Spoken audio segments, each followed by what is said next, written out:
faço pedagogia, estudo um pouco sobre educação cristã clássica, educação domiciliar, homeschool. Basicamente é isso. O Matheus já apresentou um pouquinho na semana passada. E estou muito feliz de estar aqui podendo falar com vocês a respeito desse tema. Foi muito bom estar com todos vocês na semana passada. Alguns não estiveram, mas que bom que mais pessoas puderam se achegar a nós hoje. E hoje a proposta é que nós pensemos um pouco sobre um movimento muito famoso, que é o movimento feminista.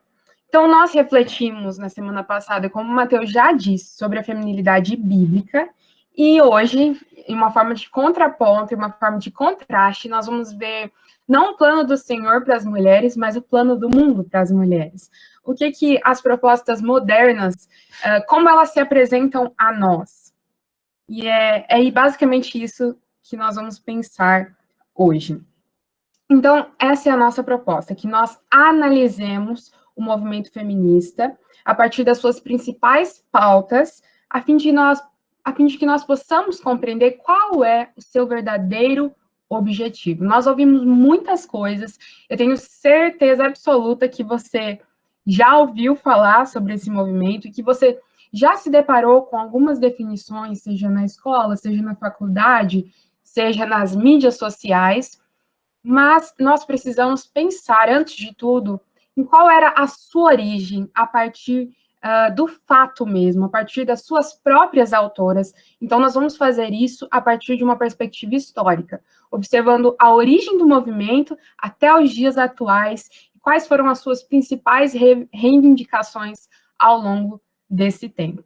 Então, é bastante conteúdo, eu até falei para o Matheus, a gente vai precisar de um pouquinho mais de tempo hoje, e ele concedeu, e então eu peço a paciência de vocês, é um tema muito interessante, mas tem bastante conteúdo, ok? Antes de tudo, vamos iniciar orando, clamando a graça do Senhor, clamando o seu auxílio neste momento. Curva a sua cabeça. Pai Santo, nós estamos aqui não por nossas forças, nós estamos aqui, Senhor, por tua graça, pelo teu auxílio, Senhor, pelo teu cuidado. O Senhor trouxe cada um de nós aqui. Nós te somos gratos por isso. Ah, Senhor, como é bom poder ser chamado filhos teus, ó Pai. Muito obrigada, Senhor, por podermos ser teus filhos. Ah, Senhor, nos conduza nessa reunião. Que o Senhor abra, Senhor, os corações e as mentes para compreender tanto as mentiras que o mundo apresenta e, em contraste, as verdades que o Senhor nos mostra. Não nos deixe, Senhor, ter os nossos corações tomados pelas mentiras que esse mundo nos apresenta e pelas propostas malignas desse mundo. Nos ajuda a ter discernimento e sabedoria. Eu peço em especial pelas minhas irmãs, Senhor, que se veem constantemente assediadas, Senhor, pelo que esse movimento diz. Que o Senhor as tome por completo e que elas sejam mais fiéis, Senhor, à tua palavra, a fim de que elas possam perceber, Senhor, as sutilezas de Satanás ao propor coisas aparentemente boas, mas que em sua essência, Senhor, desagradam a ti. Fica conosco, Senhor, é o nosso clamor. No nome santo do Senhor Jesus. Amém. Nós vamos iniciar, então, colocar aqui os slides. Deixa eu apresentar aqui.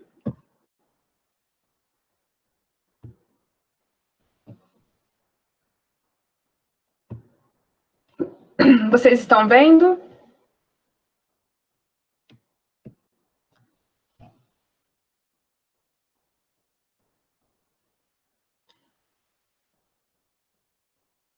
Pessoal, tá todo mundo vendo?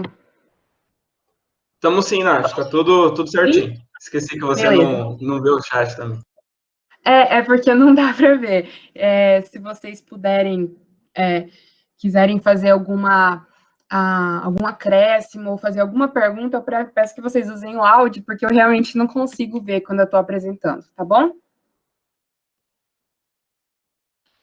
Então, vamos lá.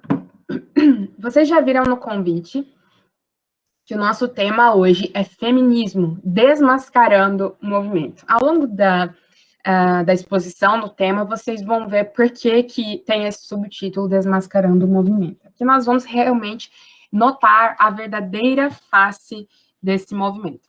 Então, esse movimento ele é conhecido mundialmente como o movimento a favor das mulheres. E, teoricamente, eu já falei, né, que nós vamos fazer uma análise histórica, mas, teoricamente, esse movimento, ele busca 3 coisas. Esse é o chamado tripé da propaganda feminista. A igualdade salarial, os direitos civis e o combate à violência. Esse é o tripé da propaganda feminista. É basicamente nesse eixo que você conhece esse movimento. Você ouve falar muito dos direitos civis, da questão da igualdade salarial e do combate à violência. E à primeira vista, a gente pode olhar essas coisas e pensar, poxa, que legal, ótimo, essas pautas são demais. Nós não somos a favor da violência, as mulheres devem ter certos direitos civis, e aí assim vai. Mas quando a gente se aprofunda, a gente vê que não é bem assim. A verdade é um pouco mais feia. E o real objetivo por trás desse movimento, ele se esconde por trás dessa luta, dessa pauta de dizer que luta pelas mulheres. Ele se esconde a partir dessa afirmação. E é isso que nós vamos ver hoje. Nós vamos, como vocês já viram, fazer uma análise histórica, vamos voltar lá no seu início e vamos observar os pensamentos das principais autoras e influenciadoras do movimento. Para isso, eu vou usar como base o livro Feminismo, Perversão e Subversão, da Ana Caroline Campagnolo. Acredito que grande parte das pessoas já conheça a Ana Campagnolo ou o seu livro, provavelmente os dois. Então, acho que não tem muito o que dizer, mas esse é um livro, assim, essencial. Depois, quando a gente for falar sobre as sugestões para aprofundamento, vou falar mais um pouco sobre ele, mas ele é um livro essencial para se ter e para se ler e para se estudar, porque ele realmente vai a fundo, ele nos mostra o que realmente é este movimento tão famoso. Já no início do livro, a autora, ela explica, e eu acho muito interessante, eu quis trazer um pouco disso para vocês, ela explica os motivos pelos quais ela escreveu esse livro, o que a levou a escrever esse livro. Ela conta que ela sempre foi de um lar cristão, mas na universidade ela se deparou com alguns problemas, alguns questionamentos. Então, ela via que ela era aquela que nadava contra a corrente. E isso não foi diferente na questão do papel da mulher. E ela era taxada de todo tipo de coisa, enfim, ela fazia história, o que complica um pouquinho, né, as coisas. Porque a gente vê que está bem cheio de ideologias, infelizmente. Isso é uma pessoa que gosta muito de história falando. Mas, enfim, o que ela viu é que a maioria das colegas dela, colegas que estavam se afastando dela, começaram a se declarar claramente feministas e esquerdistas. E quando ela foi parar para ver tudo isso, por que estava vendo esse afastamento, o que era aquilo, quando ela foi buscar e ver artigos sobre o feminismo, o que ela achou foi o tripé da propaganda feminista. Então, combate à violência, igualdade salarial e direitos civis. E ela pensou, poxa, tá resolvido. Eu sou feminista, e minha mãe também, porque ela dizia, bom, eu fui criada num lar em que o meu pai respeitava a minha mãe, em que meu pai, ele me influenciava a estudar, então eu não tive esse problema. Então ela falava, eu sou feminista. Só que ela começou a perceber que não cabia muito, porque o afastamento continuava. Então ela começou a pensar, o que será que está gerando isso? E quando ela parou mesmo para se aprofundar e a buscar na fonte das autoras mesmo feministas, aí ela compreendeu a razão pela qual havia tanta diferença. Ela compreendeu que aquilo tudo era fachada para uma coisa muito, muito mais complexa, muito mais terrível. E é sobre isso que nós vamos ver hoje. Então, eu acho legal trazer um pouco do panorama pelo qual esse livro foi escrito, porque foi escrito por uma pessoa que, em meio aos seus questionamentos, pesquisou a respeito, se jogou de cabeça, foi mesmo ler, ela tem um monte, assim, a bibliografia desse livro é enorme, tem um monte de livros de autoras mesmo feministas que ela deixa para a gente ler no final, e haja coragem para ler esses livros. Então, é alguém que realmente se jogou de cabeça, foi lá nas fontes mais rotas, nas fontes mais horríveis que pode existir, e trouxe para a gente, de mão beijada, assim, tudo bem mastigado, todos os fatos, todas as pautas bem explicadas. Então, por isso eu quis trazer essa exposição a partir desse livro. Eu fui muito enriquecida com essa leitura. Foi muito boa, eu aprendi bastante, e eu espero trazer um pouco disso para vocês hoje. Tá bom? Então, vamos lá. Ela mesma afirma que não foi tão simples, né, quando ela começou. Mas ela pesquisou, ela foi a fundo e nos trouxe tudo isso. Foi por sua própria experiência que ela decidiu fazer isso. E nós vamos nos dirigir ao princípio do movimento. Vamos para a origem do feminismo. Aí você pode dar risada, né? Falar assim, poxa, a Natália falou que ia trazer a partir de uma perspectiva histórica, né? Eu tô aqui para ver, assim, uma linha cronológica, como que ela coloca uma imagem de Adão e Eva. Se a gente pensar dessa maneira, a gente já está errado, porque a criação do Senhor faz parte da cronologia histórica. A gente não pode separar essas coisas, querer desintegrar uma coisa da outra. E a origem do feminismo, sim, ela está no Éden. O feminismo começou no Éden, por incrível que pareça. E nós vamos abordar, sim, depois outras partes da história, mas como nós somos cristãos, a gente compreende que tudo começa no início, que é Gênesis. Então, nós vamos pensar sobre isso. É muito mais do que pesquisas sociológicas. A nossa base não são pesquisas sociológicas. A nossa base é a palavra de Deus. O feminismo, ele começou no Éden com a queda da humanidade. E a gente não pode deixar de notar que não é coincidência que Satanás tenha se dirigido primeiramente a Eva, e não a Adão. Ao tentar a Eva por meio da serpente, Satanás, ele fez questão de se dirigir a Eva. A estrutura de autoridade na queda, a estrutura de autoridade designada por Deus, que nós vimos na semana passada, ela foi invertida. Porque não foi Adão quem conduziu Eva, mas Eva conduziu Adão. É claro que o homem teve a sua responsabilidade, mas ele não agiu com base na sua autoridade. Ele foi passivo naquele momento, e a mulher tomou a parte ativa, o que é uma inversão. A mulher, ela nem sequer tomou conselho com o seu marido, ela fez as suas próprias escolhas, e o homem, de maneira errada, passivamente, prontamente, a seguiu. Ela ouviu a voz da serpente, e o desejo de ser como Deus lhe saltou aos olhos.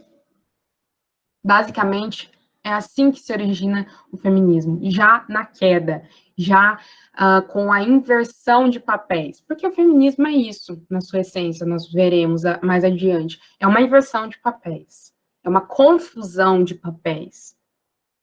O que é terrível se nós observarmos os princípios da palavra de Deus, que são muito bem estruturados, não há confusão. Nosso Deus é um Deus de ordem.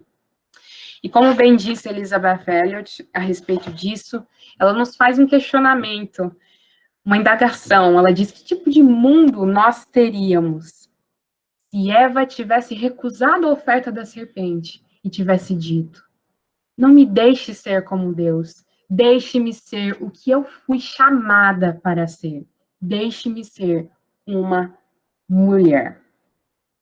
Com toda certeza, se isso de fato tivesse acontecido, não existiria movimento feminista, porque o homem e a mulher estariam desempenhando os seus papéis biblicamente, corretamente, de maneira saudável.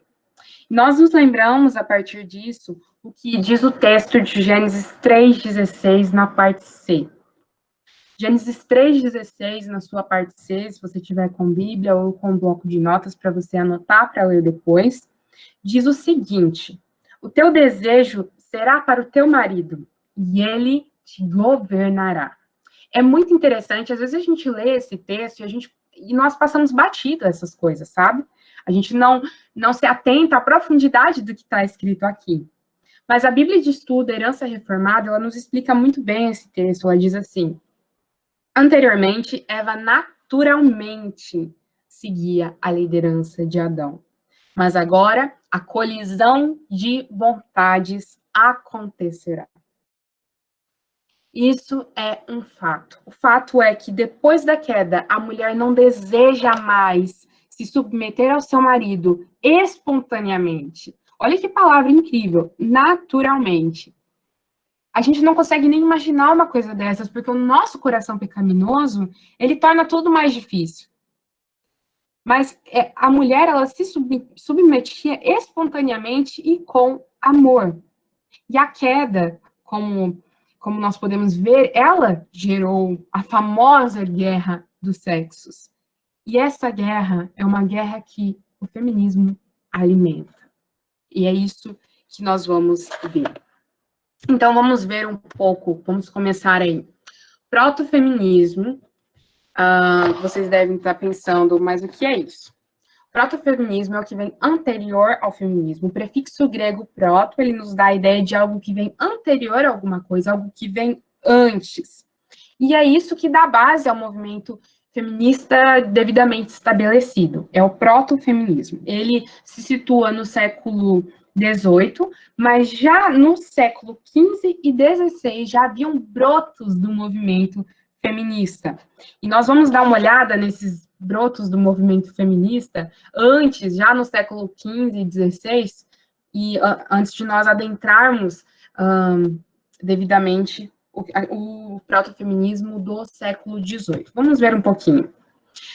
A Marie de Gournay, ela é de 1565 a 1645, e ela tratou de educação e instrução como forma de libertar, note bem, como forma de libertar as mulheres da dependência masculina. E a pergunta que fica é: qual o grande problema em depender dos homens? Nós somos seres totalmente dependentes, dependemos uns dos outros. Não seria, porventura, essa mais uma demonstração do nosso desejo pecaminoso por independência e autonomia, que foi o que a gente conversou semana passada? Não foi dessa maneira que Deus nos criou como codependentes uns dos outros? E ela tinha uma frase muito interessante, que é: a mente não tem sexo. Gente, nós estamos falando de 1500, entre 1500 e 1600. E já lá, havia esse tipo de comentário. Então, às vezes, nós podemos pensar assim, na maioria dos lugares nós ouvimos isso, eu já pensei assim também, que o feminismo começou bem, que ele tinha algumas propostas boas. E se a gente fosse pegar bem isoladamente, a gente pode pensar que até havia certas propostas legítimas, mas eram raríssimas. E se a gente for observar isoladamente, porque se nós formos observar o contexto geral e realmente irmos a fundo, nós vamos ver que o feminismo já começou mal. A gente está vendo aí a prova. Então, a gente precisa realmente nos munir de informações para compreendermos a realidade, a verdade, os fatos que estão acontecendo. Então, não existe essa questão aí de bom e mau feminismo. A gente precisa tirar um pouco desses mitos. Eu sei que eles são muito presentes. Eu mesma já acreditei, já pensei assim, mas infelizmente não é bem assim. O que existe é um movimento que, em sua essência, é perverso desde o início. E quando as propostas não nos provam isso, a vida das teóricas nos provam. Mas vamos continuar. Voltemos, então, para o protofeminismo do século XVIII, que não era muito diferente do século XV e XVI. As principais reivindicações eram a contestação dos direitos civis, principalmente a questão da repartição de propriedade, as disparidades contratuais do casamento, havia muitas diferenças, então buscava-se resolver tudo isso, questões ligadas à herança e tudo mais. As primeiras menções, primeiras menções, porque isso vai ser trabalhado mais na primeira onda, ao sufrágio universal, a questão do voto, e a participação política feminina. Também a questão da educação igualitária. Nós vamos nos aprofundar mais nesses pontos ao longo de nós irmos tratando as teóricas feministas. A gente vai ver isso bem certinho. Bom, essas reivindicações, elas vão ser não só a questão do voto, mas todas essas outras, a educação igualitária, a contestação dos direitos civis, elas vão ser mais desenvolvidas na primeira onda. Mas aqui já começa, já temos o princípio de tudo, aqui no protofeminismo. Nós podemos destacar, apesar de tudo isso, que é algo que é muito próprio aqui do protofeminismo, o pedido por educação igualitária. Sem a perspectiva redentora em Cristo, as feministas, as protofeministas, melhor dizendo, elas encaravam a educação como meio pelo qual homens e mulheres podem se desenvolver suas capacidades plenamente, de modo a acabar com seus principais problemas. Então, já aqui nós vemos essa visão de que a educação irá redimir o homem. Na verdade, desde o princípio, o homem busca redenção fora do Senhor por conta do seu pecado. Porque o homem busca a redenção. E quando ele não tem o Senhor, ele não tem o Espírito Santo do Senhor, ele busca em outras fontes que não lhe provê, que não lhe dão redenção. E essa educação igualitária, nós precisamos pensar, ela é uma pauta anticristã, porque o nosso Senhor nos fez diferentes. Então, homens e mulheres, eles não vão ter formações iguais e eles não devem ter. Então, devido ao tempo, nós não vamos nos aprofundar em todas as questões e os detalhes, não vamos entrar nas particularidades de cada uma dessas coisas, depois, se alguém quiser perguntar no final, a gente pode entrar. Mas, nesse caso, a gente poderia pensar em algumas delas, como a educação pública como instrumento de transformação social, que já começou aqui, a educação mista e igualitária, né? Tudo isso já entrou aqui no tema geral da educação igualitária. E tudo isso são pautas anticristãs. Não que mulheres não devam ter direito à educação, mas essa educação não vai ser igual. A educação mista e igualitária, a educação pública como instrumento de transformação social são, sim, pautas anticristãs. Mas vamos, então, aos principais nomes desse período. A gente tem a Olympe de Gouges, de 1748 a 1793. Ela escreveu a Declaração dos Direitos da Mulher e da Cidadã em 1791. A Ana, através das suas pesquisas e dos registros históricos, ela afirma que ela podia facilmente ser confundida com uma prostituta. Então, aí a gente já vê um pouco do caráter dessa mulher, que não, a gente pode dizer que não está desligado do caráter do movimento. Temos a Mary Wollstonecraft, de 1759 a 1797, ela possui frases bastante diferentes das feministas de hoje. Acredito que o livro dela não seria tão difícil de ler, porque ela recebeu apoio, inclusive, de muitos religiosos, a gente vai entrar melhor nessa questão depois, mas ela possui frases bem diferentes do que é proposto hoje. Ela questionava o fato das mulheres serem mimadas e preocuparem-se somente com a aparência. A autora também pensava que, através da educação, as mulheres buscariam mais virtudes. Então, ela pensava que se nós tivéssemos uma escola com homens e mulheres juntos, e as mulheres tivessem a mesma educação que os homens, as mulheres seriam mais virtuosas. Infelizmente, não é isso que nós temos visto, né? Então, a queixa, como a Ana Caroline Campagnolo coloca, a queixa de Mary Wollstonecraft, por incrível que pareça, era exatamente essa. A de que mulheres sempre tiveram uma vida muito fácil em relação a que levavam os homens. E que delas nunca foi exigido mais que superficialidade e aparência. Muito diferente do discurso de hoje. Muito diferente mesmo. Acho que vai ter muita coisa que vai ser falada aqui. Se fosse jogado nas redes sociais, ia dar um grande problema. Mas para que a gente se contextualize, para a gente ver como que era a situação das mulheres naquela época, na época da Mary, nós vamos ver que a autora do livro que eu citei, a deputada Ana Carolina Campagnolo, ela escreveu um capítulo com o seguinte título: O perfil das mulheres dos 700, privilegiadas e não oprimidas. E nele ela traz que, historicamente, as mulheres viveram em condições geralmente mais confortáveis do que os homens.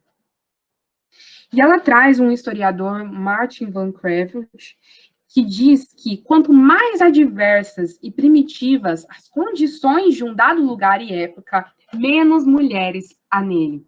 Inversamente, o número relativo de mulheres em um dado lugar e época reflete o progresso da civilização e seus confortos. Ao longo da história, a ausência de mulheres foi praticamente total em áreas de mineração e extração florestal, canteiro de obras, aterros sanitários, etc. Hoje em dia, isso também se aplica a plataformas petrolíferas, estações meteorológicas árticas e semelhantes. Então, a partir dessas citações, nós vemos que as mulheres eram poupadas de todo o serviço pesado e perigoso. Elas tinham o privilégio de permanecer no conforto das suas casas, construindo com suas mãos o seu delicado lar e cuidando dos seus filhos.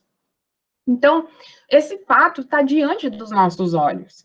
Não havia opressão, não havia dureza, não havia sofrimento. É claro que havia, mas de maneira geral, nós precisamos entender que as mulheres, elas sempre viveram em uma situação de privilégio. Elas sempre foram poupadas das piores situações. É muito engraçado, eu não trouxe, mas tem um poema do Olavo de Carvalho sobre isso, sobre essa questão de que as mulheres foram poupadas, que é escrito de uma maneira irônica, que fala assim: quando as pessoas tiveram a brilhante ideia de cristianizar o mundo, quem foi aos mares foram as mulheres. E na hora da guerra foram as mulheres e os homens ficaram em casa. Então, assim, ironizando um pouco, sabe? Para mostrar que a situação das mulheres sempre foi uma condição de privilégio. Isso aqui não é machismo, isso daqui é fato. Isso não é ruim. Isso, pelo contrário, isso é muito bom. Nós entendermos e aceitarmos que nós mulheres, que eu me refiro, estivemos numa situação de privilégio, é um motivo de agradecermos ao Senhor, da maneira como nós fomos criadas. Assim como os homens devem agradecer ao Senhor por poderem ter a honra de servirem as mulheres em diversos sentidos. Cada um serve de uma maneira, e isso glorifica ao Senhor. E o feminismo, ele não nos conta essa parte da história, porque desde o seu início, ele não tinha como objetivo lutar pelas mulheres. O seu objetivo era afastar as mulheres daquilo a qual elas foram chamadas para ser. Em poucas falas que nós já vimos das autoras, nós podemos notar que as fundadoras desse movimento não tinham uma visão cristã de mundo. Portanto, por que nós cristãos faríamos parte disso? A gente poderia imaginar, pelos dizeres que nós vimos, dizeres agora da Mary, que ela era uma mulher incrível, que ela era uma feminista do bem. Mas vamos pensar agora em algumas das suas falas, algumas das suas ideias. Ela tinha a ideia de que todas as diferenças e preferências entre homem e mulher são resultado da educação e da cultura. Parece familiar alguma coisa? Isso não te lembra a ideologia de gênero? Ela também tinha a ideia de que a escola podia solucionar todos os problemas e de que não se deve considerar as diferenças entre meninos e meninas na educação. Isso sem contar a vida imoral que ela levava, chegando a propor a uma mulher que dividisse o seu marido com ela. Então, Gente, é assim mesmo. Aquele momento que cabia aquela figurinha, sabe? Não sei se vocês já viram. É assim mesmo, depois piora. Não tem problema não, depois piora. Vocês vão ver que piora mesmo. Vamos lá. Primeira onda, então. Que a gente começa a entrar mais a fundo. 1848 a 1960 foi a duração, o início e o fechamento da primeira onda. As principais reivindicações desse período eram a inserção da mulher no mercado de trabalho, já começou aqui, a inserção da mulher em áreas particularmente masculinas e o início das reivindicações do sufrágio feminino. Aqui ficou bem forte a questão do voto. Até peguei essa imagem, não assisti, mas enfim, do filme As Sufragistas, que é a luta pelo voto. Bom, a gente vai entrar aqui na questão das pautas desse movimento. E uma, a gente viu que era a relação da mulher com o dinheiro, porque tinha a questão do mercado de trabalho, que estava relacionado à pauta da emancipação econômica. E nós vamos refletir um pouquinho em cada uma dessas coisas. Então, biblicamente, nós sabemos que a função do sustento da casa, a função de prover, é do homem. Isso não significa que a mulher não possa ajudar de alguma maneira, desde que isso não lhe tire o foco do seu principal chamado. Mas, sim, que a tarefa obrigatória de fazer isso é do homem, não é da mulher.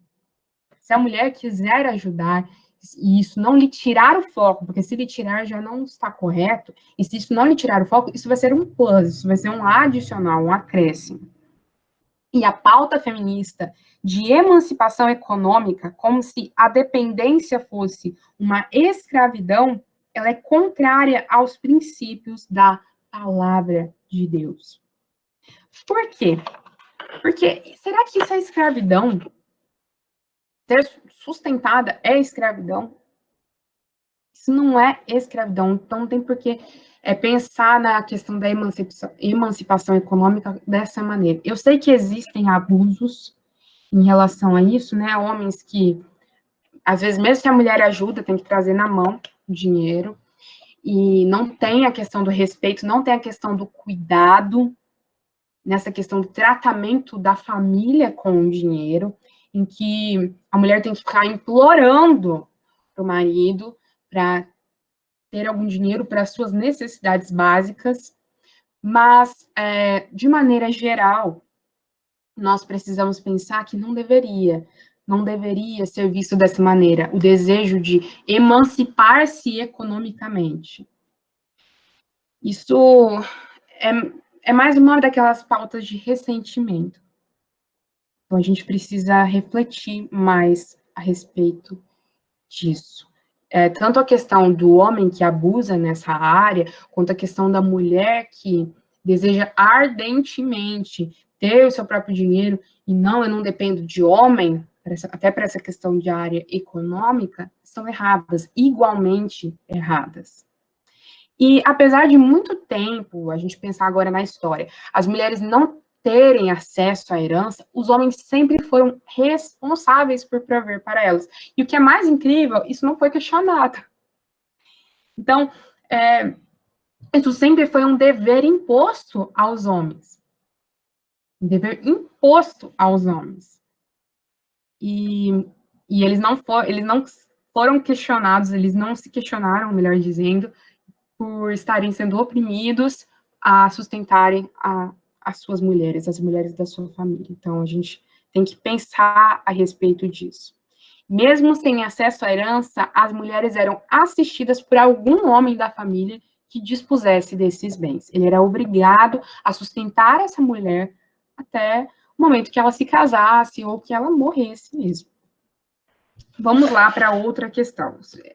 Como eu disse, nós não vamos nos aprofundar em cada uma dessas questões, mas se alguém tiver alguma dúvida, a gente conversa no final. A mulher e o trabalho. Já na primeira onda do movimento, as mulheres começaram a buscar trabalho fora de seus lares. E sempre nos é dito que isso é uma conquista do feminismo, que foi o feminismo que tornou isso possível às mulheres. Mas será que isso é mesmo verdade? Não.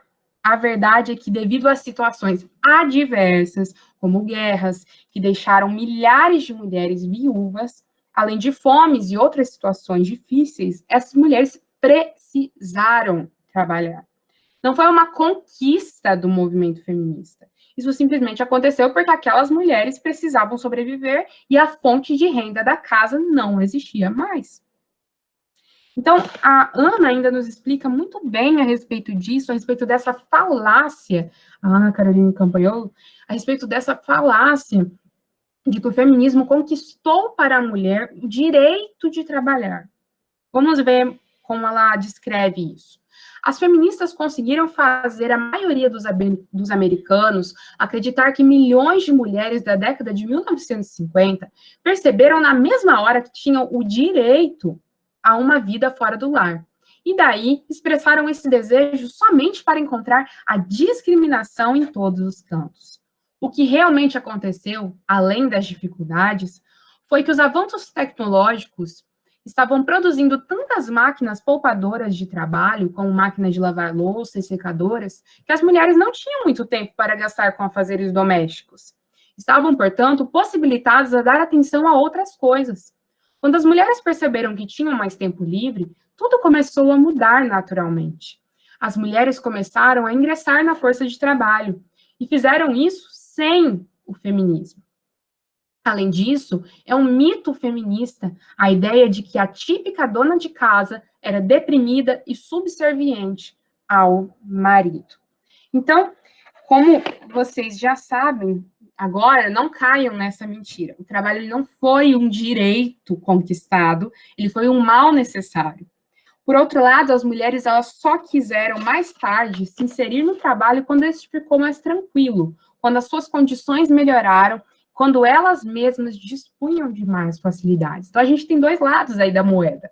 As mulheres tanto tiveram que ingressar no mercado de trabalho por conta das circunstâncias difíceis, quanto também por conta das facilidades que foram sendo providas através das invenções de eletrodomésticos, que um dia eu vi, inclusive, uma mulher com um destaque lá no Instagram, que estava escrito Minhas Servas. Aí era ela mostrando vários eletrodomésticos, porque realmente, hoje os nossos eletrodomésticos são as nossas servas de antigamente. As mulheres ricas tinham as suas servas. Agora nós temos os eletrodomésticos, que fazem grande parte do serviço, nos ajudam em grande parte do serviço e nos propiciam mais tempo para nos dedicarmos a outras áreas, que aqui foi o caso. Quando não era fome, quando não era viuvez, eram então as facilidades que foram providas por meio das tecnologias. Mas tem mais uma coisa que eu gostaria de trazer a respeito disso, que se você pudesse gravar nesse assunto, nesse tema da mulher e do trabalho, só isso que será dito, eu já ficaria muito feliz. É um comentário, assim, fenomenal.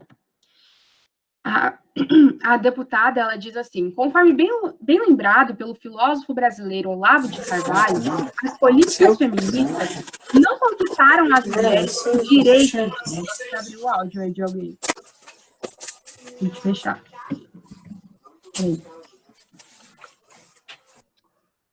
Conforme bem lembrado pelo filósofo brasileiro Olavo de Carvalho, as políticas feministas não conquistaram às mulheres o direito de trabalhar. Afinal, todo pobre, homem ou mulher, sempre teve essa obrigação se quisesse sobreviver.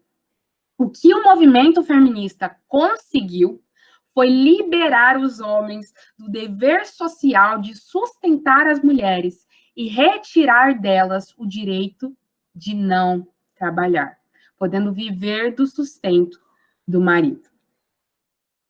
É muito sério quando a gente pensa no peso dessa afirmação.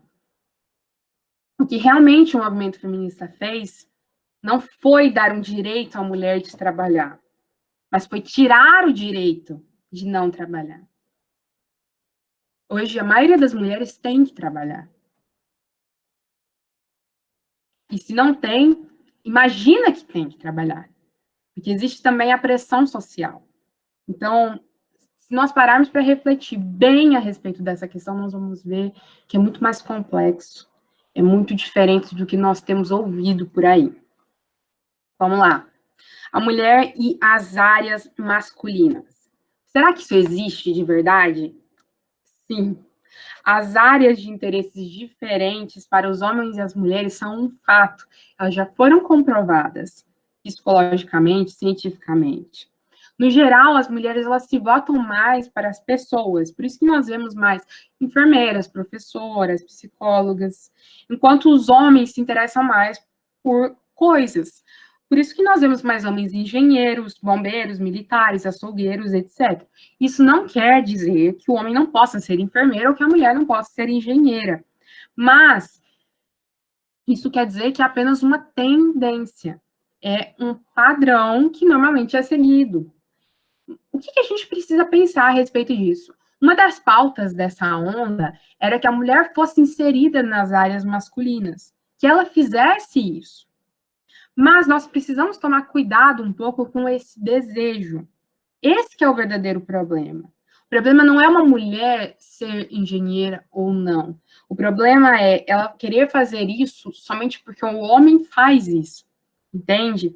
É porque os homens fazem, então eu tenho que mostrar para a sociedade que eu sou melhor, que eu sou igual.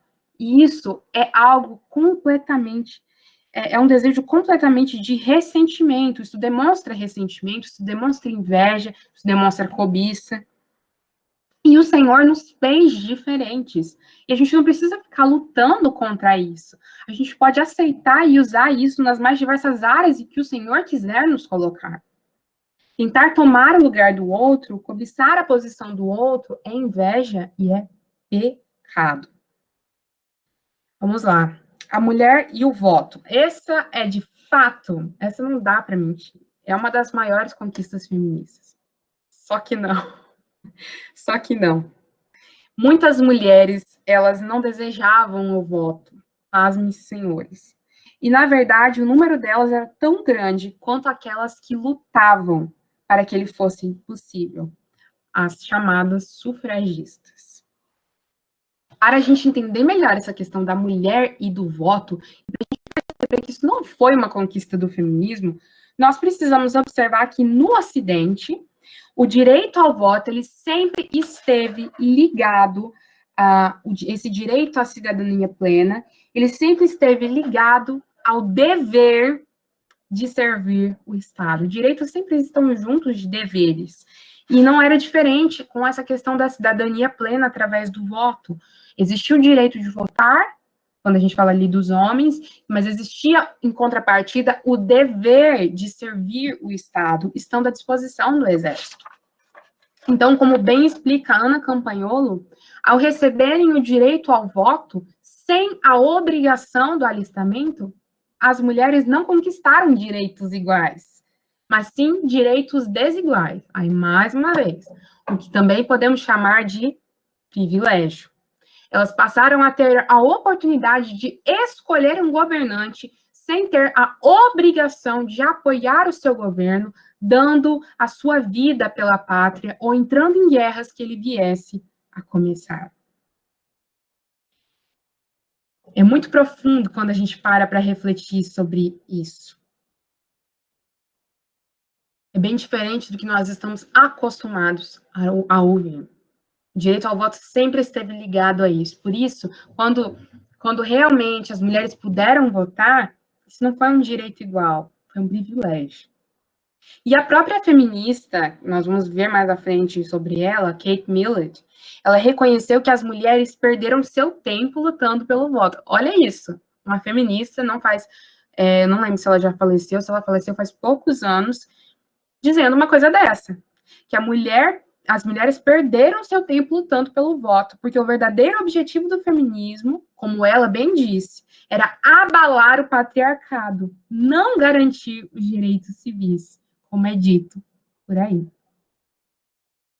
Então, a gente tem que pensar que nem mesmo o voto é uma conquista desse movimento. Um grande exemplo, vamos usar um exemplo aqui do nosso país, é que a primeira mulher a votar aqui no nosso país, ela fez isso somente pela iniciativa e disposição do seu marido.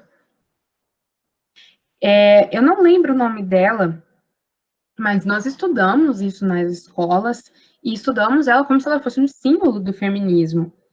Mas ela não pode ser colocada assim. Ela mesma, quando ela colocaram o nome dela no cartório, em que ela E também divulgaram por todo o país o rosto dela e colocando, e as feministas dizendo milhares de coisas sobre ela.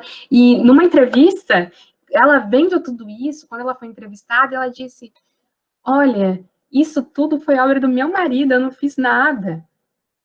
Então, ela estava dizendo, galera, não é esse alarde todo que vocês estão vendo, não. Não é por conta dessas mulheres aí que estão lutando e gritando, não. Eu votei porque o meu marido quis. Que o meu marido quis me dar isso. E eu não tinha esse desejo, assim, forte em mim, ardente, essa luta terrível que as mulheres travam. Então, aqui no nosso próprio país, são muitos os exemplos, mas aí a gente vai ficar falando um monte. Mas eu quis trazer um exemplo do nosso próprio país para mostrar que nem mesmo o voto é uma conquista desse movimento. E isso não é uma coisa que eu estou dizendo ou que a autora do livro que eu estou usando está dizendo. Isso foi dito pela mãe do feminismo. Ela diz: a ação das mulheres nunca passou de uma agitação simbólica. Só ganharam o que os homens concordaram em lhes conceder. Elas nada tomaram, elas receberam. Mas aí, uma prova, uma evidência. A mulher e a desigualdade salarial. Eu acho que nem ia falar sobre isso, mas eu vou comentar bem rapidamente, porque está ali junto, né, e é um dos tripés da propaganda feminista. A questão da mulher e da desigualdade salarial, a gente precisa pensar que são pessoas diferentes, existem diferenças, o que implica em desigualdade. É comprovado, foram feitas pesquisas em que os homens têm uma carga horária muito maior do que as mulheres têm a questão da licença e tudo mais, o que implica, sim, na questão da remuneração diferenciada para ambos. Ok? Se vocês quiserem entrar mais a fundo nisso, a gente conversa depois. A mulher e o cuidado... Opa, passei demais. Peraí, gente. Aqui entrar sozinho. Aí. A mulher e o cuidado do lar. Já na primeira onda, ainda que isso vai ser mais desenvolvido e muito mais desenvolvido na segunda onda, é possível ver como o feminismo despreza a dona de casa. Até hoje, né? A gente está num mundo completamente feminista, então, se a gente olha aí ao redor, se alguém falar por aí, alguma mulher chegar e falar que é dona de casa, a pessoa já... Ai, nossa, dona de casa. Quando não fala, fica aquela cara, assim, né? De, ai, tem coisa melhor para você fazer? Então, tudo isso tem uma sua origem aqui. Bom, e nós vemos isso muito bem também numa frase da Simone de Beauvoir, que é considerada mãe do feminismo, que, apesar dela pertencer à segunda onda, ela expressa o pensamento que já existia na primeira onda. Olha só o que ela diz. O trabalho que a mulher faz dentro de casa não é diretamente útil para a sociedade. Não produz nada. A dona de casa é subordinada, secundária, parasítica. É para o seu bem que a situação tem que ser alterada de modo a proibir o casamento como uma carreira para as mulheres. Enquanto a família, o mito da maternidade e o instinto maternal não forem destruídos, as mulheres continuarão a viver sob opressão. Nenhuma mulher deveria ter a autorização de ficar em casa e cuidar das crianças. Nossa, eu tô vendo tanta liberdade nessa fala, eu não sei se vocês concordam comigo, mas isso prova para nós, isso evidencia que o feminismo não luta pelas mulheres. Ele não luta pelas mulheres, ele tem uma outra pauta. Porque se ele lutasse, ele não diria uma coisa dessas. A sua principal autora, a principal teórica, não diria uma coisa dessas. De proibir as mulheres de ficarem com seus filhos e de seguirem o casamento como uma carreira, digamos assim. Isso não é liberdade. Que liberdade é essa que a gente ouve sendo pregada por aí? Liberdade para quem? É isso que a gente precisa pensar. Para quem? Os principais nomes desse período são Elizabeth Stanton, que foi de 1815 a 1902, a sua vida. Ela é a organizadora do Women's Movement, que foi um dos principais movimentos na luta das mulheres, 1848, foi esse movimento. Ela abandonou o cristianismo e se tornou ateia. Esse movimento do Women's Movement, a reunião dele, se eu não me engano, foi numa igreja. E muitos líderes religiosos no início aceitaram porque acharam que era legítimo. E, infelizmente, não era bem assim. Mas a trajetória dela é particularmente interessante. Por quê? Porque ajuda a compreender como o engajamento naquela pauta política a transformou numa inimiga da família. Ela tinha marido e 7 filhos, mas ainda assim ela escreveu que era vão buscar a elevação da mulher enquanto ela é rebaixada no matrimônio. Então, é por declarações como essas que não se pode dizer que a primeira onda foi um movimento cristão, embora tenha surgido por conveniência e descuido de muitos bispos e igrejas protestantes que recebiam mulheres como Stanton. Foi por descuido desses líderes religiosos que esse movimento cresceu e foi feito em muitas igrejas. Aí entra um alerta para nós não cedermos às pressões desse mundo.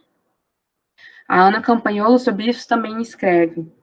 Ademais, também é preciso reparar que as primeiras insinuações e apologias ao sacerdócio feminino dentro das igrejas começaram justamente com essa mulher, a Elizabeth Stanton, que, sem sombra de dúvidas, era antipática aos dogmas cristãos. Então, aí, a gente tem pastora, tem bispa, apóstola, está um pouquinho relacionada aí com essa mulher. Começou a questionar tudo isso. Então, a questão do pastorado feminino, da mulher como autoridade na igreja, já começou aqui, com o movimento feminista. Alexandra Kollontai, 1872 a 1952, propôs que a mulher trocasse a dependência da família pela dependência do Estado. Olha que loucura. Segundo Kollontai, as escolas, as creches, as colônias de férias, jardins de infâncias, enfermarias, hospedagens infantis e todo tipo de abrigo para recolhimento de crianças são válidos. Olha o que ela diz. Já não existirá mãe oprimida com um bebê nos braços. O Estado dos Trabalhadores se encarregará da obrigação de assegurar a subsistência de todas as mães, estejam ou não legitimamente casadas. Instalará por toda parte casas de maternidade. Organizará em todas as cidades e em todos os povoados creches e instituições semelhantes para que a mulher possa ser útil, trabalhando para o Estado. Tem uma citação também no livro que fala que o sonho, assim, da vida da Alexandra Kollontai era que tivesse uma cantinona e as mulheres não precisassem mais cozinhar, cada uma para suas famílias, os filhos não fossem filho de família tal, fossem os filhos do Estado. E tivesse ali a cantinona para todo mundo comer junto, e todo mundo é filho de todo mundo, e os filhos ficam na escola, então as mulheres seriam livres, porque elas estariam trabalhando para o Estado, que era muito melhor do que ficar em casa cuidando da sua família. Isso, ela falando uma perspectiva socialista também. Ela que deu início aí ao feminismo socialista. É um grande nome dessa ideologia. Aí a gente vê que a coisa começa a ficar bem difícil. A gente vê como é triste tudo isso, a deturpação que foi feita, a distorção, como a gente tem que carregar as marcas disso até hoje. Infelizmente, o feminismo está enrustido em diversos lugares, e ele penetrou até mesmo dentro das nossas igrejas. Vamos para a segunda onda. 1960 a 1990, as principais reivindicações e pautas dessa onda eram o divórcio, contracepção, aborto, liberdade sexual e libertar as mulheres do papel de mãe e esposa. Aqui a coisa já começa mesmo a ficar desmascarada, né? A gente está desmascarando o movimento, e aqui o negócio já cai mesmo, assim, as máscaras, e a gente vê o que esse movimento realmente se propõe a fazer, quais eram as suas verdadeiras lutas. Então, vamos ver, a gente vai pensar em cada uma dessas coisas, mas vamos ver os principais nomes que aí a gente já entra em umas questões aí.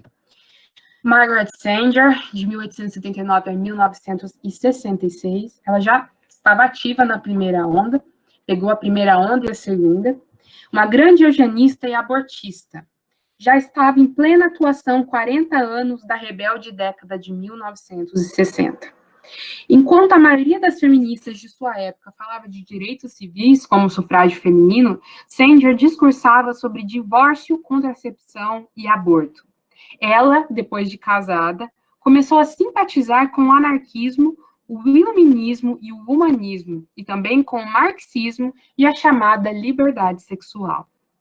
Deixou o marido e 3 filhos e se tornou amante de um escritor e membro da Sociedade Eugenista Americana.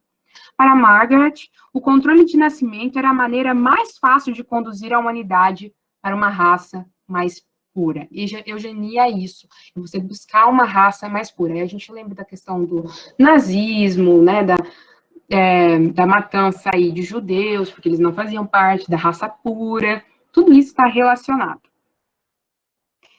Deixa eu ver aqui. Abriu a primeira clínica de controle de natalidade no Brooklyn. Hoje eu estava vendo, até compartilhei nos meus stories lá no Instagram, um vídeo de uma moça falando sobre a vida da Margaret Sanger. Ela criou essa clínica no Brooklyn, a primeira clínica de controle de natalidade. E não foi coincidência. O Brooklyn, como a maioria sabe, é um dos bairros mais pobres ali, acho que de Nova York. Então, não foi à toa, né? E lá tem uma grande concentração de pessoas negras. Também não foi coincidência. Eugenia, contracepção, racismo, aborto, tudo isso está relacionado. A clínica foi fechada depois de 10 dias e ela foi presa. Ela larga o amante, arruma outro e depois se casa com o magnata do petróleo que financia o movimento para controle de natalidade. Que coincidência, né, amigos? Ela vai se envolver com um magnata que vai financiar todas as perversidades que ela planeja.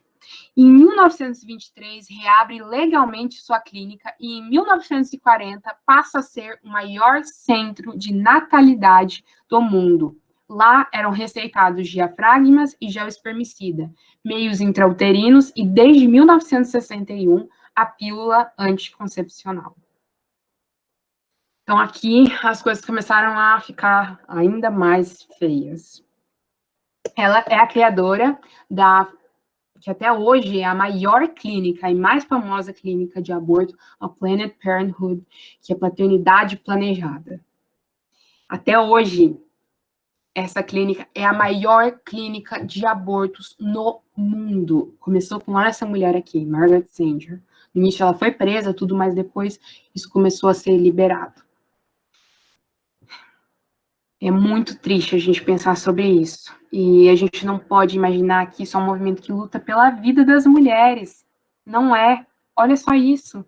Destruindo a maternidade, que é a essência da mulher, como a gente já comentou. A gente não pode pensar dessa maneira. A gente precisa abrir os nossos olhos e que o Senhor abra a nossa mente e o nosso coração para enxergar os fatos, as verdades por trás de tudo isso. Agora, se tiver alguma criança aí assistindo com algum de vocês, eu peço, por favor, que vocês tirem, porque, de verdade, essa mulher é terrível, Simone de Beauvoir. A mais conhecida. Se você for estudar, se você quiser estudar um nome só, vão te sugerir a Simone de Beauvoir. E essa mulher é terrível, terrível. Nasceu em 1908, morreu em 1986.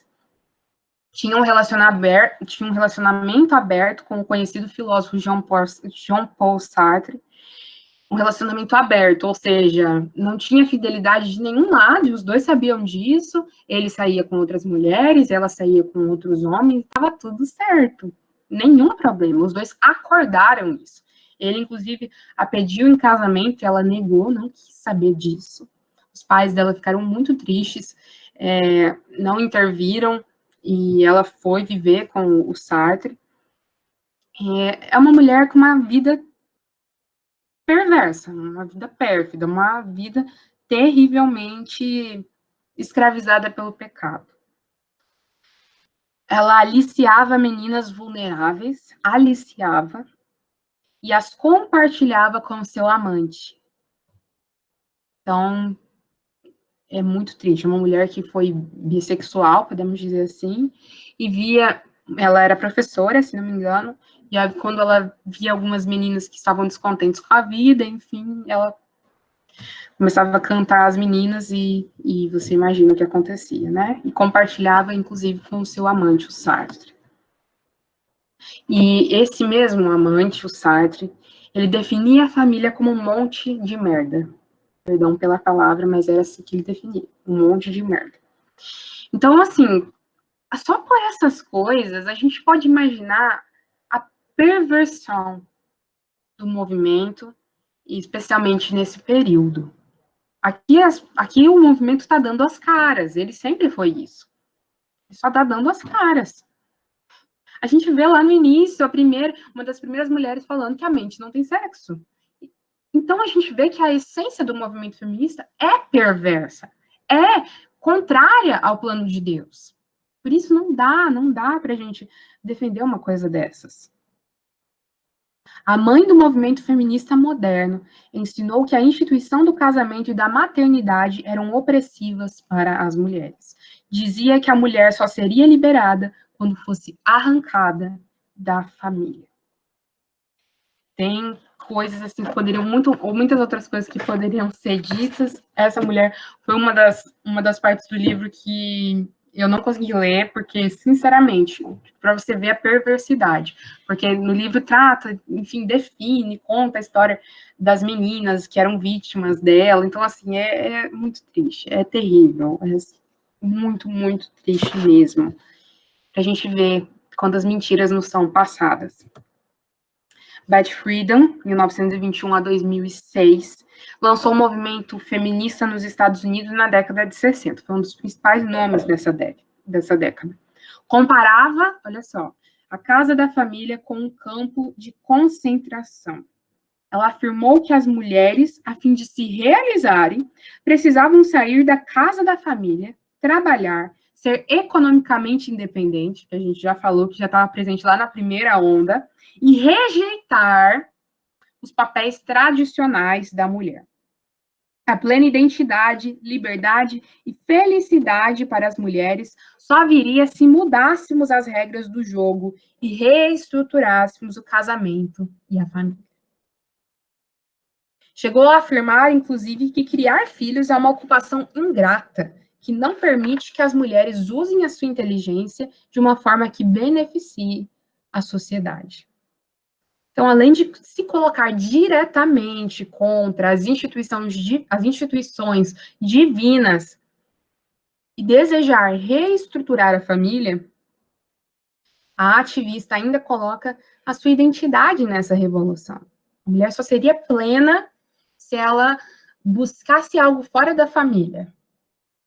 Mais uma vez, a gente buscando... É claro, a gente não pode colocar a nossa identidade na família, a nossa identidade deve estar em Deus. Mas no momento que nós colocamos a nossa identidade em Deus, nós assumimos os nossos papéis familiares de maneira correta. Então, tudo que essa mulher disse aqui é uma distorção do que a Bíblia diz. A gente tem que tomar muito cuidado com essa palavra reestruturar. Quando você ouve essa palavra reestruturar, reorganizar, são propostas de mudanças.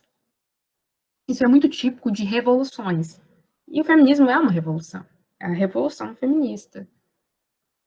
Então, quando a gente pensa nisso, a proposta dela de reestruturar a família, mas a palavra de Deus não propõe isso. A palavra de Deus tem um padrão para a família de Gênesis a Apocalipse.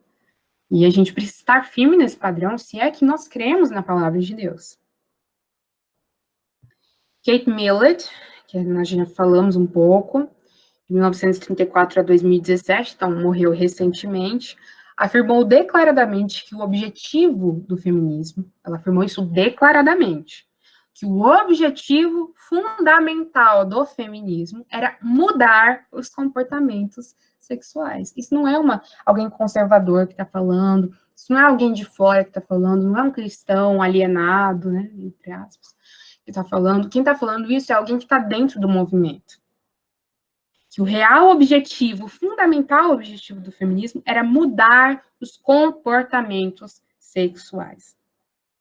Antes só da gente partir para a terceira onda, eu queria fazer um parênteses, abrir um parênteses, né, fazer um comentário aqui. Porque a Beth Friedan, se a gente voltar ali, a Beth Friedan, ela foi uma mulher que comparou, sim, a casa da família a um campo de concentração por conta dos abusos que ela mesma sofreu. Eu não vou me lembrar exatamente, mas acredito que ela sofreu violência doméstica.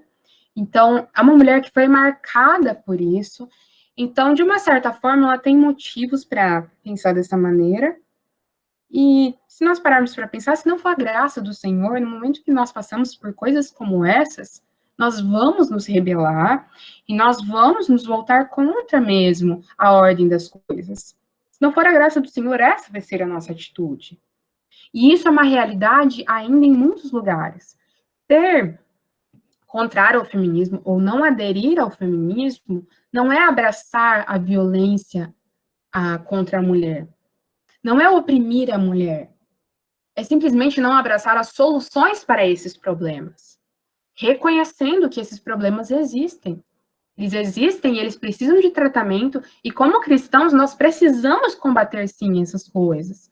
Nós não podemos ver o abuso correndo solto dentro das nossas igrejas ou dentro das famílias que estão ao nosso redor e ficarmos calados. Isso é uma outra coisa. Nós não podemos ficar calados. Eu conheço de perto algumas situações assim. E sei o quanto isso é triste. Então, a gente não pode deixar isso de lado. Não podemos deixar isso de lado. Nós precisamos, sim, lutar contra essas coisas. Porque Deus criou homem e mulher à sua imagem e semelhança. No momento em que nós deixamos de valorizar a vida que o Senhor criou para nos aliarmos às nossas próprias pautas ou à nossa religiosidade, nós estamos pecando também. Porque não foi isso o plano do Senhor. Não é esse o plano do Senhor. E muitas das denúncias que são feitas contra a família tradicional e contra o cristianismo são por causa das distorções. Das distorções. De colocar a submissão como algo que a mulher é escrava do homem, a mulher é capacho. Essa imagem que muitas vezes é passada, ela abafou o plano de Deus. Porque o plano de Deus é que a submissão seja um serviço, mas que não seja um serviço em forma de capacho. A gente conversou, não vou entrar muito a respeito disso, mas a gente conversou sobre isso semana passada.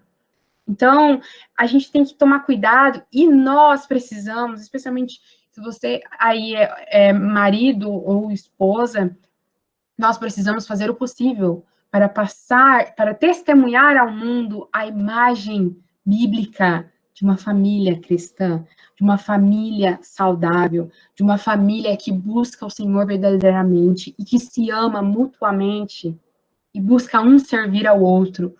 O homem liderando a mulher, se responsabilizando por ela, a mulher sendo submissa ao homem. Cada um serve de uma maneira. E a gente precisa pensar nisso e buscar testemunhar ao mundo isso para evitar essas distorções, para que elas não sejam motivo da criação de soluções perversas e não da redenção que há em Cristo. A gente precisa pensar nisso. Vamos para a terceira onda do movimento.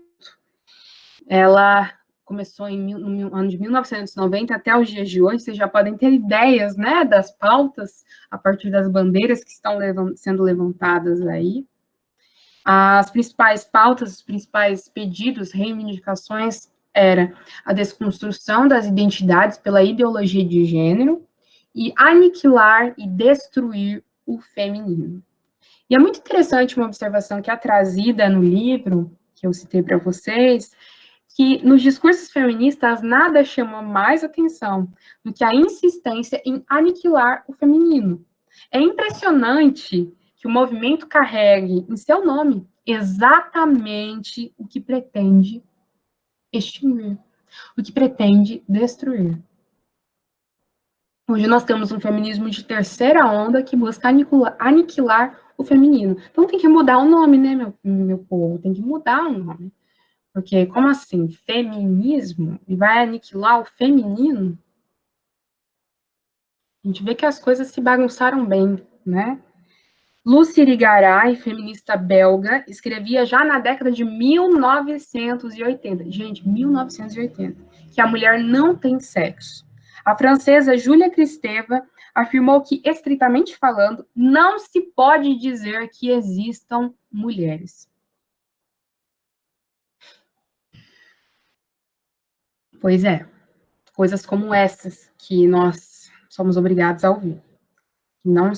Que não se pode dizer que existam mulheres. Muito triste. Perversão total do que Deus colocou. Existe mulher e homem. Isso é maravilhoso. Esse é o plano de Deus para as nossas vidas.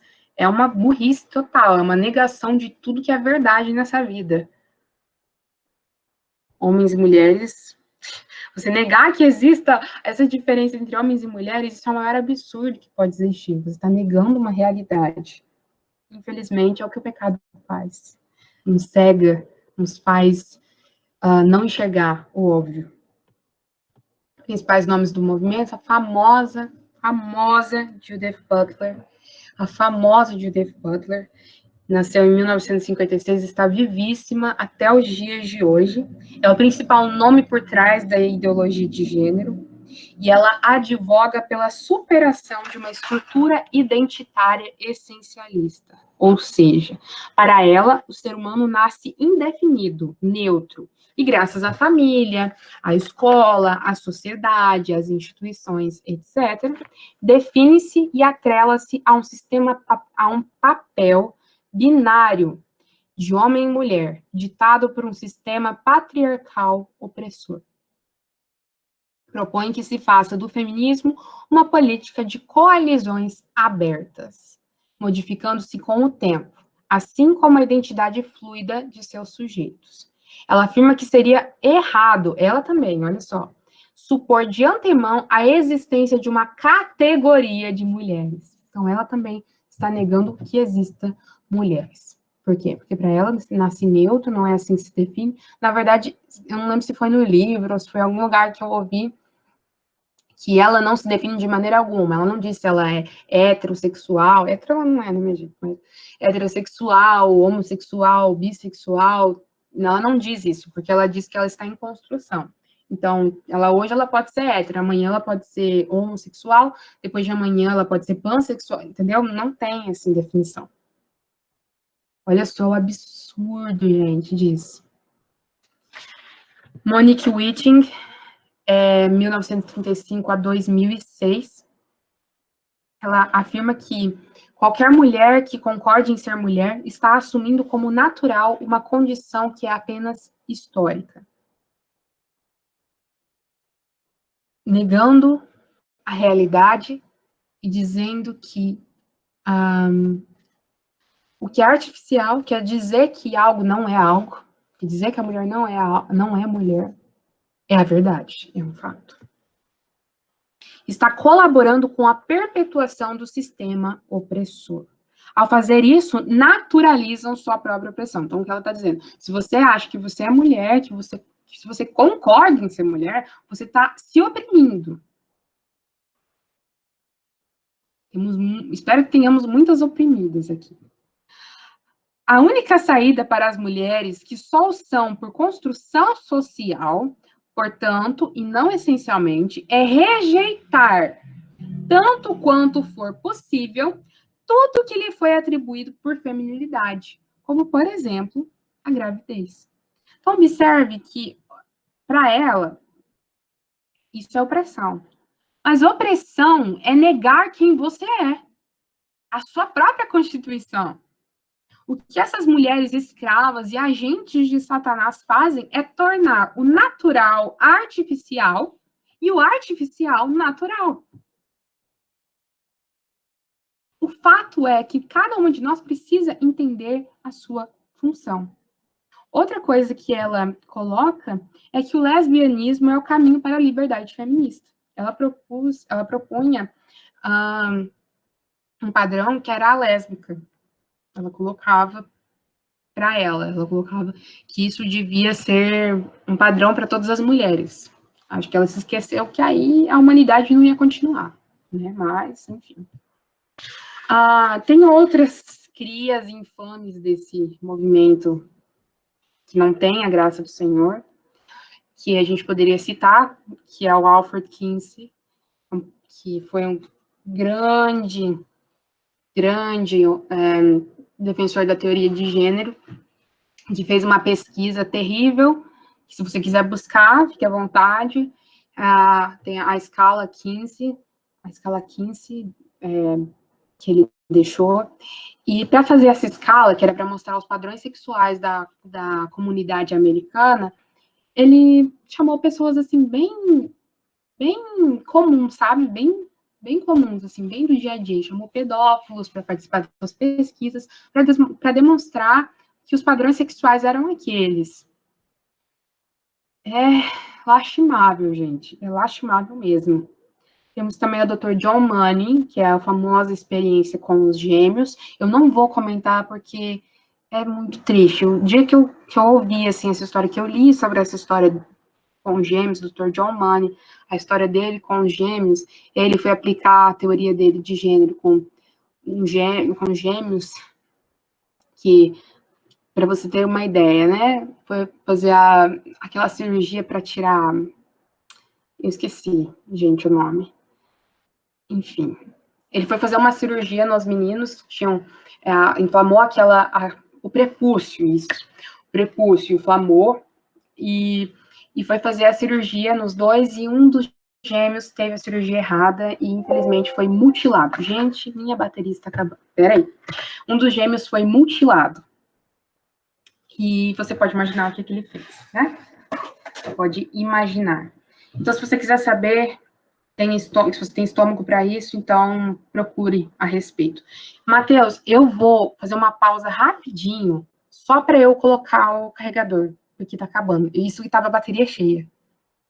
Beleza, Nath, tranquilo. Se você quiser comentar alguma coisa, eu vou rapidinho, tá?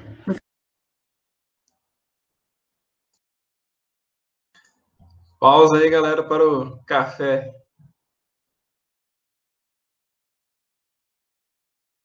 Quer dizer, na verdade, como tá calor, eu tô tomando um tererê aqui.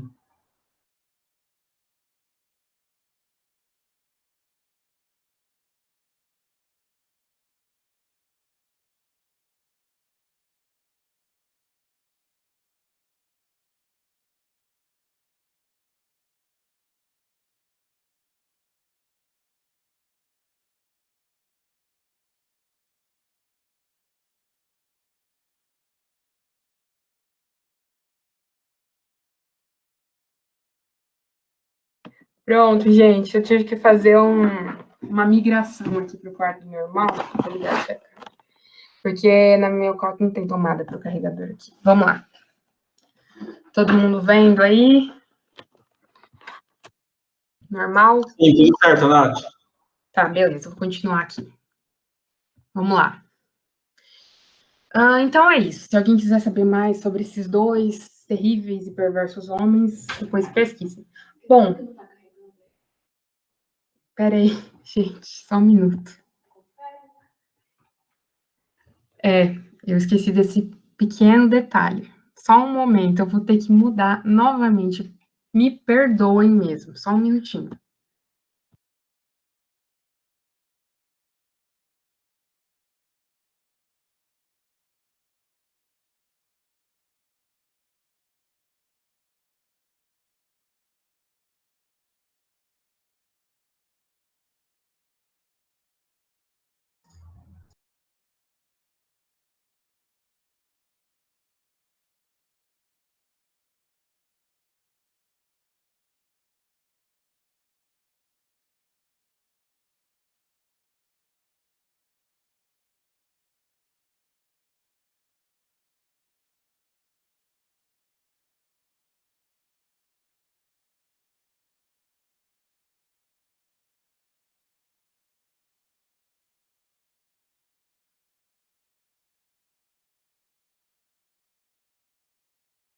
Vamos lá.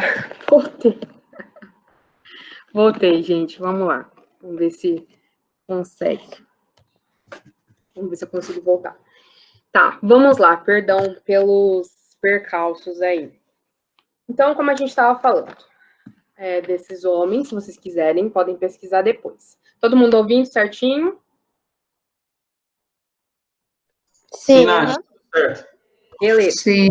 Agora sim. que a gente precisa pensar, pode um cristão ser feminista? A partir de tudo isso que a gente viu, será que um cristão pode ser feminista? Vamos pensar sobre isso. Nós precisamos entender que ao nós nos aliarmos a uma causa, ao nós defendermos um determinado movimento, nós levantamos todas as suas bandeiras. Então não dá para você falar assim, não, eu sou feminista, mas eu só vou lutar contra a violência à mulher. Eu não vou ser a favor do aborto, de todas essas coisas aí que estão falando. Mas isso não é possível. Porque quando a gente se alia ao movimento, a gente se alia a todas as suas causas.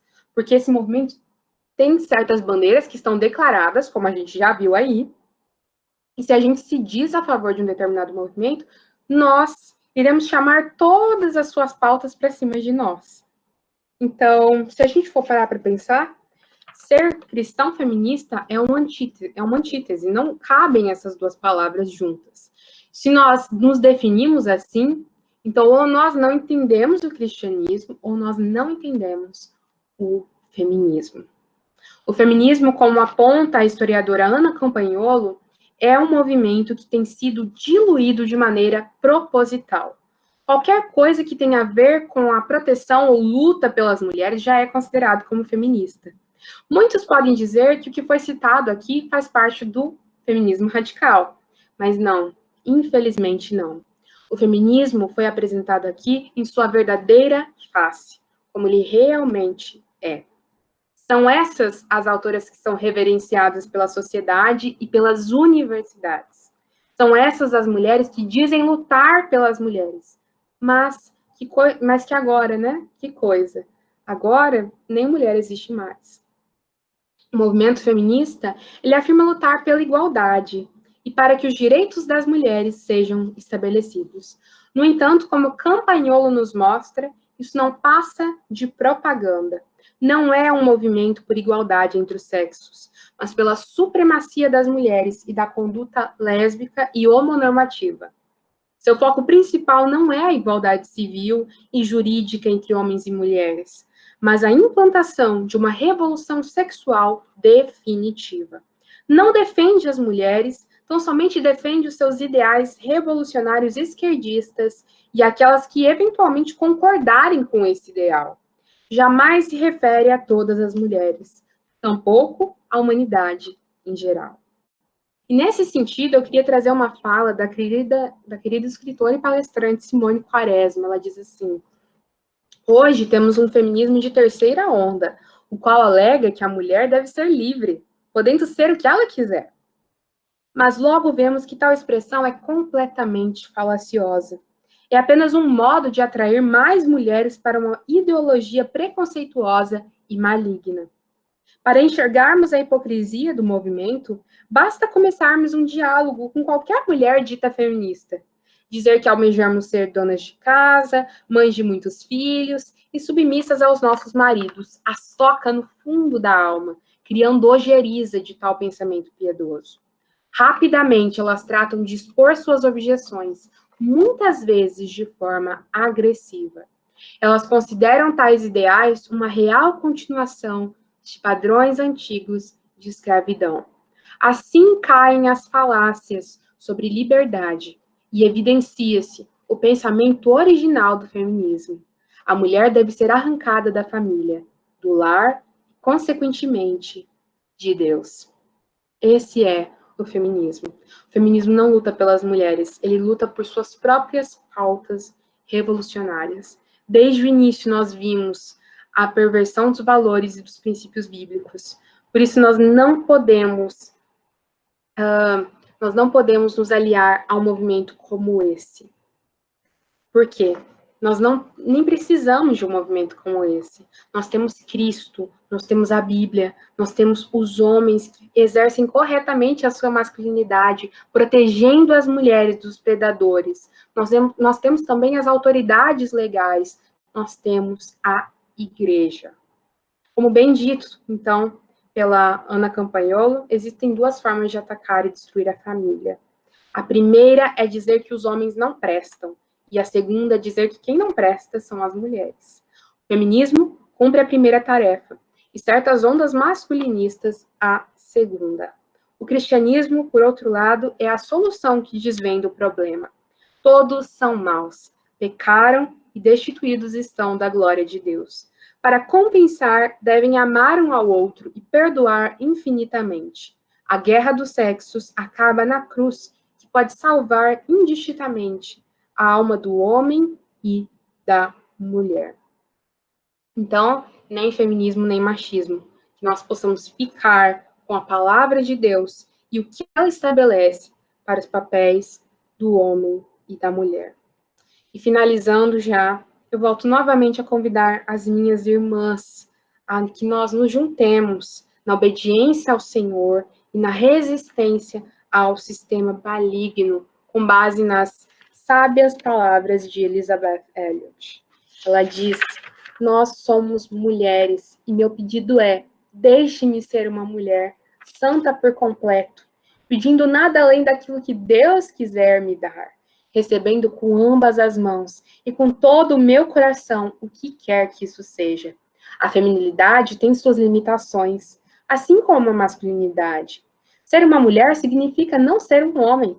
Toda escolha é uma limitação. Ouça o chamado de Deus para ser uma mulher. Obedeça a esse chamado. Coloque suas energias no serviço e você encontrará abundância de vida, abundância de liberdade. E eu sei do que falo. Abundância de alegria. Então, sejamos mulheres e clamemos ousadamente: deixe-me ser mulher. E cada um de nós possa ter a sua mente aberta à verdade, que tudo que você ouviu hoje possa ter desmascarado esse movimento perverso. Eu espero do fundo do meu coração que isso realmente aconteça. Ok? Então, eu passo a palavra para o Matheus, estamos finalizados a exposição. Depois, eu não sei se vai ter perguntas, depois eu vou passar as sugestões para aprofundamento, ou não sei se quer que passe